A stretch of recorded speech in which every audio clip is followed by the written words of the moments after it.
บักคำลุยเป็นลุยเลยนะสบายดีเดินสบายดีตอนเช้าตอนเช้าเด็กน้อยทำเด็กน้อยตอนหน่อยก็แห้งหลุดพอได้น้อยแห้งหลุดแห้งตัวน้อยเด้อเท่าใหญ่ดิฉันเป็นใหญ่นี่ยามนี่มันปลามันอยากอันน้ำมันอยากแห้งเนาะปลาก็เลยอยากหาได้ง่ายเนี่ย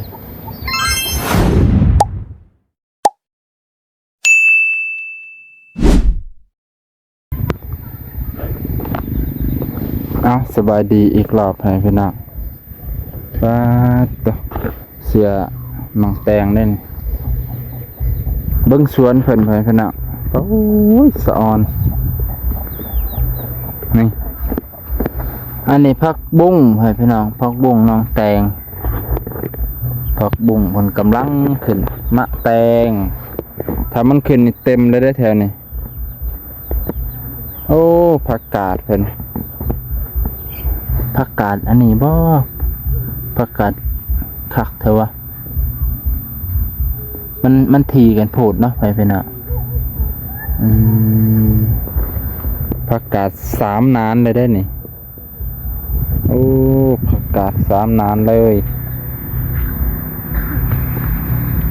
เสร็จแล้วเพิ่นปลูกแต่อันนี้ยังกะหมักทั่วโอ้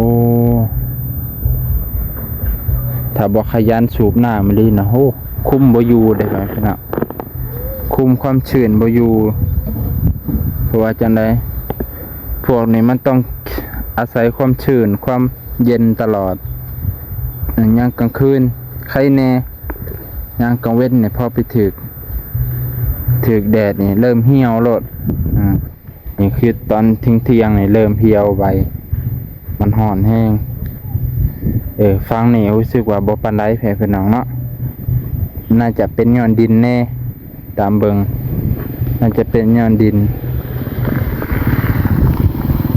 บ่งามปานใดแถวนี้อาศัยว่าเอาดินตัวใหม่มากบใส่แพ้พี่น้องคันดินบ่งามใบมันจะเหลืองๆแบบนี้แหละแพ้พี่น้องนี่ใบมันจะเหลืองเป็นแบบนี้จ้ะ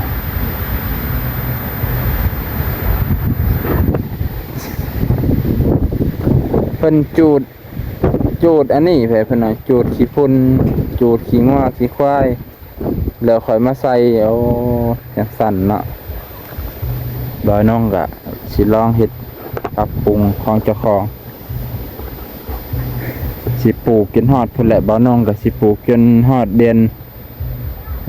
มกรากุมภาพันธ์แหละปลูกไปเรื่อยๆนะปลูกตามฤดูกาลสิศึกษาไปเรื่อยๆว่าแต่ละเดือนควรปลูกหยังว่าซั่นเถาะคันซั่นเฮาก็สิบ่ฮู้ช่วงหน้าฝนควรปลูกหยังนะไว้พี่น้องเพราะว่าถ้าเฮาปลูกมั่วซั่วคือปลูกช่วงหน้าฝนจักไปปลูกหยังแหละปลูกไปปลูกมามันอันนั้นพี่น้องน้ำมันท่วมหากแรงป๊อดเน่าเบิดนี่แหละบ่ได้ศึกษาแล้วก็ช่วงนั้นก็บ่ได้ไปขุดร่องน้ำมันก็เลยท่วมถ้าเฮาคูนขึ้นก็แค่แน่ถ้ายามนี้หันขุดร่องได้ผมมีฝนไปพี่น้อง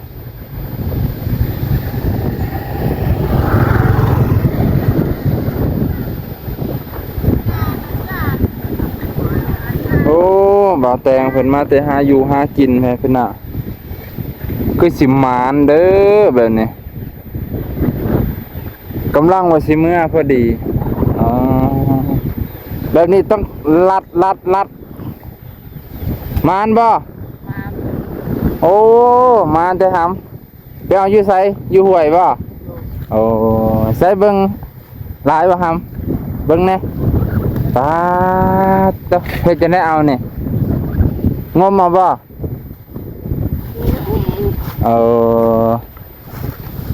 บักคำลุยเป็นลุยเลยนะสบายดีเดินสบายดีตอนเช้าตอนเช้าคักโอ้มานด้วยสมกับ สมนึงน้อยเนาะ สมกับดึงน้อย นี่ บักห้ามนอนนี่ก็ลุยน้ำจุดเปียกเลยเนาะเอาไปล้างเนื้อล้างตัวห้ามเลย ปั่นกันปลาก่อน ปันปลากันก่อนปันให้บักห้ามน้ำเนาะอุตส่าห์ไปให้เพิ่นเอาไปน้ำโชคเด้ไปให้หมานหนาวบ่ห้ามหนาวเลยเนาะ เอาเป็นชะเงียด จนสั่นเนาะจนเราบ่ออกบ่มีถุงบ่ห้าม นี่นี่ตัวนี้งานไปทางบ่ สองคนน่ะพี่น้องกันบ่ บ่ ก็เลยให้พุ่นละ นอกคนละน้อย ก็เลยให้พุ่นละพูดเนาะ ให้มันอยู่นี่แหละมันไปใส่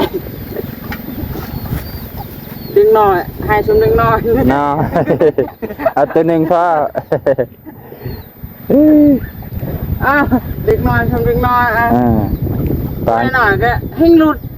พอได้น้อย ให้หลุด แห้งตัวน้อยเด้อเท่าใหญ่ดิสัน เป็นใหญ่นี่ ยามนี่มันปลามันอยากอันน้ำมันอยากแห้งเนาะปลาก็เลยอยากหาได้ง่ายนี่ปลาขอนน้ำแล้วยามนี่ปลากระนาวคนขนาว แต่น้องแดงบ่แม่นปัญหาแล้วอะหนาวซ้ำนี่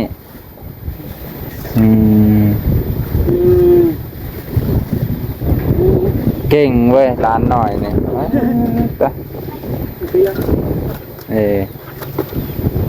คนละทงเลยบัดนี้เพิ่นให้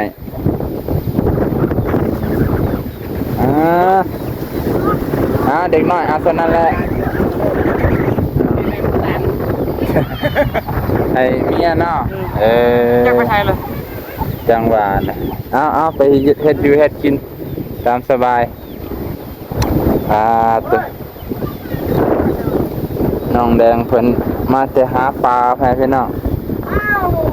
หาปลามานกับมานเพิ่นล่ะทั้งหนาวทั้งมานทั้งลมลมก็ลม ทั้งหนาวทั้งมาน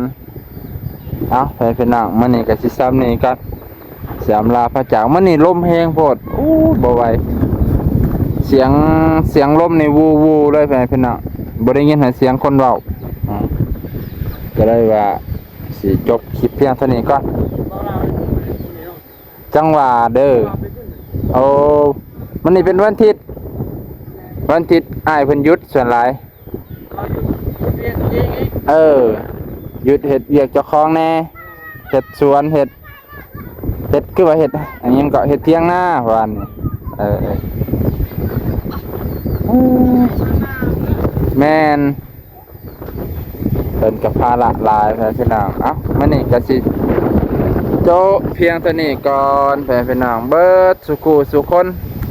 เนาะถือว่ามื้อนี้ก็น้องแตงมาแต่หาปลามานเพิ่นน่ะมานคักตัวปอนงยังบ่มานปานนี้จะหาปลาเนี่ยเป็นมานมื้อนี้ก็ขอบใจขอบพระคุณพี่น้องเด้อที่รับชมนํกันสุคนลมแห้งไว้พี่น้องลมแห้งโพดเสียงจนบ่ได้ยินเสียงบ่น้องจนบ่ได้ยินลมมันแห้งหลายบ่ไหวเสียงบูแบบนี้ต้องมีไม้เข้าแล้วพี่น้อง ต้องมีไม้เข้าแล้วบ่น้องกะสู่ส้นทนไปย้อนรถอันนี้ก็มีกำลังใจขึ้นหลายพี่น้องในการเฮ็ดคลิปในการซอยเหลือสังคมกะสิไปหลายๆหม่องแน่นะครับพี่น้องเพื่อมีความแตกต่างบ่อนอื่นอาจจะมีเขตใหม่ๆแต่ก็บ่น้องกะกำลังหาไปผู้เดียวกับบ่กล้าแน่บางเทื่อก็ยากคือกันพี่น้องไปผู้เดียวนะมื้อนี้ก็จบเพียงเท่านี้กันเด้อพี่น้องขอบพระคุณหลายๆพ่อแม่พี่น้องลุงป้าอยู่นี่มีแห้งเจ็บอย่าได้ใครอย่ามีปีใหม่นี่ก็ให้เฮงๆรวยๆปังๆทำมาค้าขายหยังก็ให้เจริญ